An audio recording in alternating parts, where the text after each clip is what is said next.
13 organizata jo qeveritare nga disa komuna të Kosovës kanë përfituar nga grantet që I ka ndarë Bashkimi Evropian në Kosovë.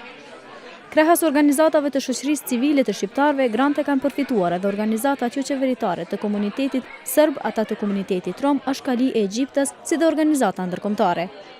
Përfaqësuesi I Bashkimit Evropian në Kosovë, Samuel Zhbogar, tha se roli I shoqërisë civile në Kosovë është shumë I rëndësishëm, sidomos në objektivin e Kosovës për të ecur drejt Bashkimit Evropian.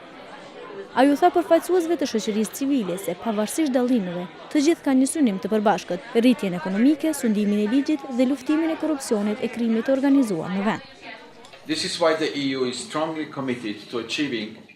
Bashkimi Evropian është I përkushtuar të krijojë një ambient që I mundson shoqërisë civile aktivitete dhe ndërtim të kapaciteteve për organizatat e shoqërisë civile që të jenë akter efektiv dhe të pavarur. Nga ana tjetër, drejtoresha ekzekutive e Fondacionit Kosovar për Shoqëri Civile, Venera Hajrullahu, tha se duhet të përshpejtohet reformimi I brendshëm, duke vënë në pa argumente pozitive për ta mbajtur veten lart në agjendën e Bashkimit Evropian. Derisa përgjegjësia drejt për drejt për avansimin e agjendës europiane mbetet te institucionet e vendit, të gjithë të tjerët, shoqëria civile, media, sektori privat, mund të luajnë një rol të rëndësishëm në këtë drejtim.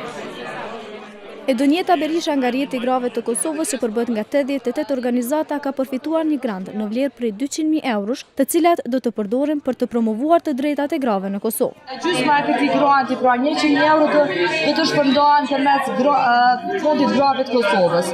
Fondi Grave të Kosovës është themeluar në vitin 2005 dhe ju ofron qasje dhe akses të gjitha organizatave anëtare të Rjetit, të cilat janë shtrihen edhe në zona rurale dhe nuk kanë qasje për fonde. Ndërsa Vasil Agjic, përfaqësues nga komuniteti serb, tha se me grantin prej 51.000 eurosh, atyre do të ndihmohet që të promovojnë artistë të ndryshëm dhe kulturën e muzikës jazz në anën veriore të Mitrovicës dhe në komunën e Zveçanit. It's going to happen 18 and 19 of the May.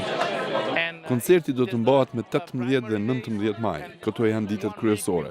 Një javë më përpara ne fillojmë me bendet lokale të cilët luajnë në rrugë. Shumë njerëz vinë si të ftuar, ka shumë bashkëpunim në mes të shoqërisë civile.